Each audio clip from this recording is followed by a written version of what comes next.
Everyone ज्योतिष किचनলৈ সকলোকে স্বাগতম জনাইছো। আজি মই বহুতৰে অনুৰোধত কেশৰ চিকেন বিৰিয়ানীৰ এটা ৰেচিপি লৈ আহিছো। গতিকে চাওচোন আহক কেনেকৈ বনালো। চিকেন বিৰিয়ানী বনাবৰ কাৰণে আমাক এইখিনি ইনগ্ৰেডিয়েন্টস লাগিব, ভালকৈ চাই লওক।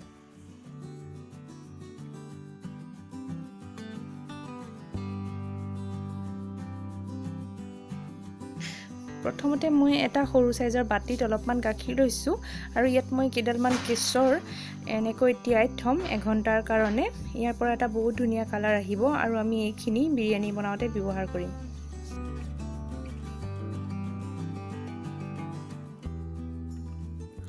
এতিয়া মই চিকেনখিনি মেৰিনেট কৰিব লাগিব।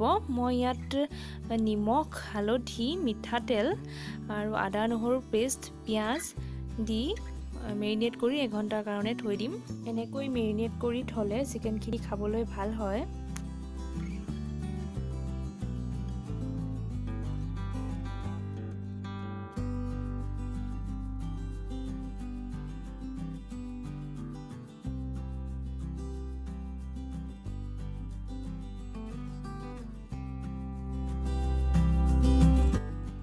এতিয়া মই এটা কাপেৰে 1.5 কাপ বাসমতি চাউল লৈছো আৰু এইখিনি মই ভালকৈ ধুই আনিছো আৰু তিয়াই নথব আপোনালোকে। তিয়াই থলে বিৰিয়ানীৰ চাউলখিনি এটা হৈ নাথাকে, খাবলৈ সিমান ভাল নহয়।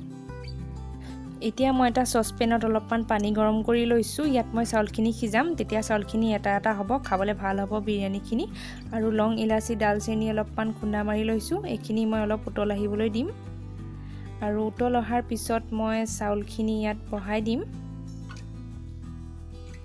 আৰু মই ইয়াৰ লগত জোখমতে নিমখ দিছো 1 চামুচ আৰু এইখিনি 15 মিনিট মান সময় কমেও আমি উতলাব লাগিব।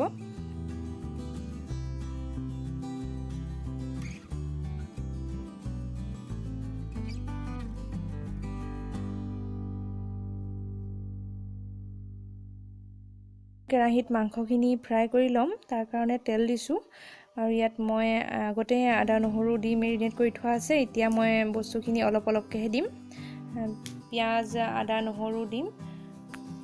এতিয়া মাংসখিনি ফ্ৰাই কৰিম আৰু ইয়াত মই মছলা আমি যিখিনি ব্যৱহাৰ কৰো সাধাৰণতে মাংস বনাবৰ কাৰণে সেইখিনি ব্যৱহাৰ কৰিম আৰু ইয়াত একো বেলেগ মছলা ব্যৱহাৰ নকৰো। আৰু মই ভিডিওটো বেছি দীঘল কৰিব নোৱাৰো, বেছি দেখাই থাকিলে বহুত দীঘল হৈ যাব। মাংসখিনি হাফ ফ্ৰাই কৰি হৈ গৈছে। এতিয়া মই ইয়াত 1 চামুচ দৈ দিছো আৰু দৈখিনি দিয়াৰ পিছত মই আৰু অলপ সময় ফ্ৰাই কৰিম। ইয়াত মই পানী ব্যৱহাৰ নকৰো।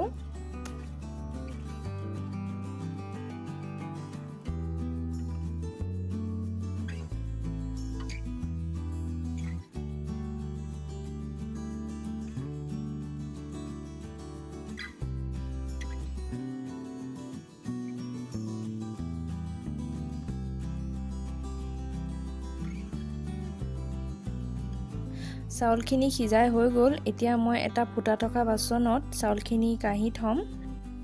আজি মই বিৰিয়ানী যিহেতু ভাপত দি বনাম আৰু ভাপত দি বনাবৰ কাৰণে পানীৰ পৰা চাউলখিনি টুকি ল'ব লাগিব।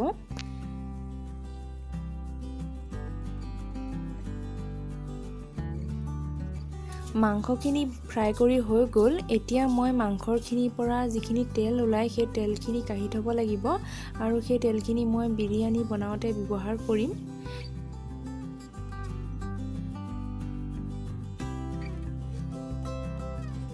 তেলখিনি কাঢ়ি হৈ গ'ল, অলপ সৰহকৈ ল'ব। এতিয়া মই বিৰিয়ানী দিবৰ কাৰণে অলপমান পিয়াজ ভাজি ল'ব লাগিব। পিয়াজ অলপমান সৰহকৈ কাটি ল'ব আৰু তেলত ফ্ৰাই কৰি ল'ব যাতে ৰঙচুৱা হয়। ইয়াৰ পৰা এটা ধুনীয়া কালাৰ আহিব।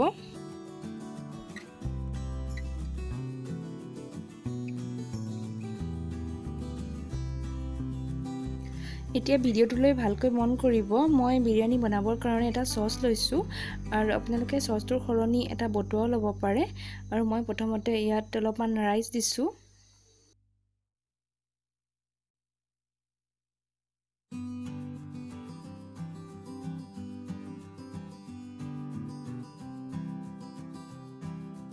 আৰু মই যিখিনি কেশৰ গাখীৰত তিয়াই থৈছিলো সেই তাৰ পৰা কেই চামুচমান গাখীৰ দিম।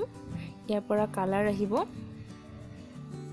আৰু যিখিনি মাংসৰ পৰা তেল কাঢ়ি থৈছিলোঁ সেই তাৰ পৰা তেল 3 চামুচমান দিম।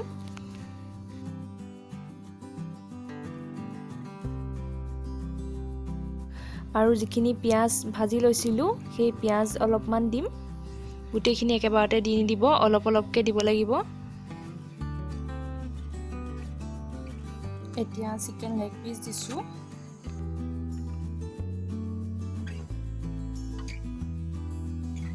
আকৌ অলপমান ৰাইচ দিছোঁ।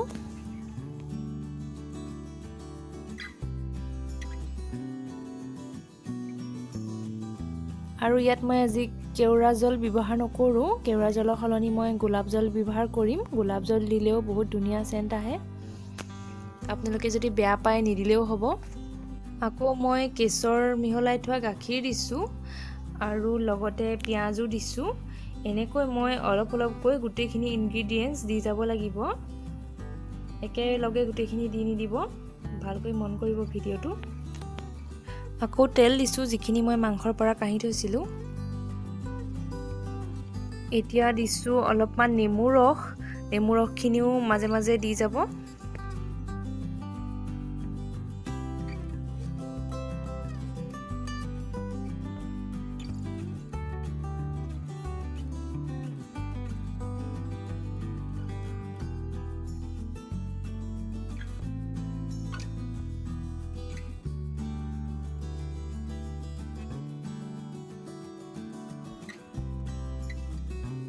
এতিয়া দিছোঁ 1 চামুচ ঘিউ, আকৌ দিম।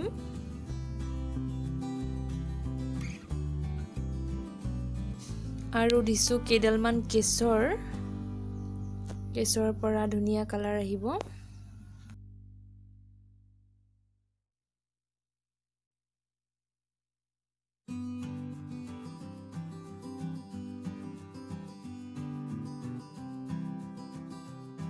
বিৰিয়ানী মছলা দিছোঁ আৰু বাকীখিনি যি ইনগ্ৰিডিয়েণ্টছ আছে গোটেইখিনি মই অলপ অলপকৈ দি যাম।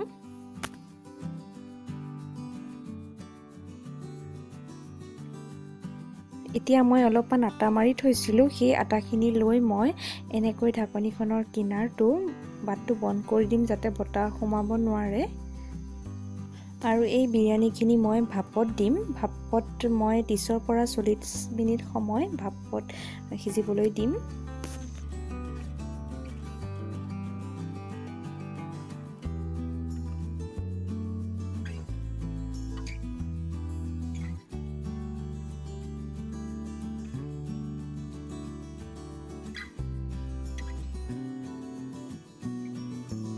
এয়া হৈ গ'ল, বাটটো গোটেইটো ভালকৈ বন্ধ কৰি দিলোঁ বতাহ সোমাব নোৱাৰাকৈ। আৰু এতিয়া মই এখন টাৱা গৰম কৰিছোঁ। এই টাৱাখনৰ ওপৰত মই একেবাৰে ল' ফ্লেমত ৰাখি গেছটো মই চচটো ইয়াতে উঠাই দিম। আৰু বিৰিয়ানীখিনি মই জুইৰ ওপৰত 30 পৰা 40 মিনিট সময় এনেকৈ ভাপত সিজিবলৈ দিলোঁ। এতিয়া হৈ গ'ল।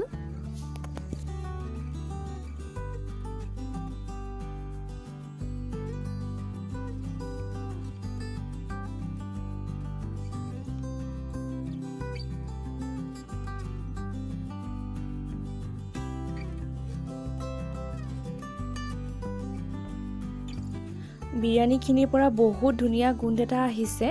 এনেকৈ ভাপত দি বিৰিয়ানী বনালে বহুত ধুনীয়া গোন্ধায় আৰু খাবলৈও বহুত ভাল হয়। মই আপোনালোকক ভালকৈ দেখাই আছোঁ।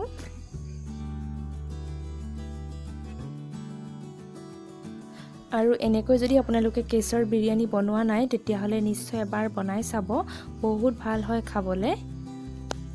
কেশৰখিনিৰ পৰা এটা বহুত ধুনীয়া কালাৰ আহিছে।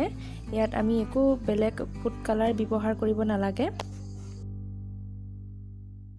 আৰু মোৰ এই ভিডিঅ'টো চাই ভাল লাগিলে যদি লাইক, কমেণ্ট, শ্বেয়াৰ, ছাবস্ক্ৰাইব কৰিবলৈ নাপাহৰিব। আৰু কাষতে থকা বেল আইকনটো প্ৰেছ কৰি দিব যাতে আপকামিং ভিডিঅ'বিলাকৰ ন'টিফিকেশ্যন পাই থাকে। তেতিয়াহ'লে আহোঁ দিয়ক, নতুনকৈ এটা ভিডিঅ'ৰ সৈতে পুনৰ আহিম।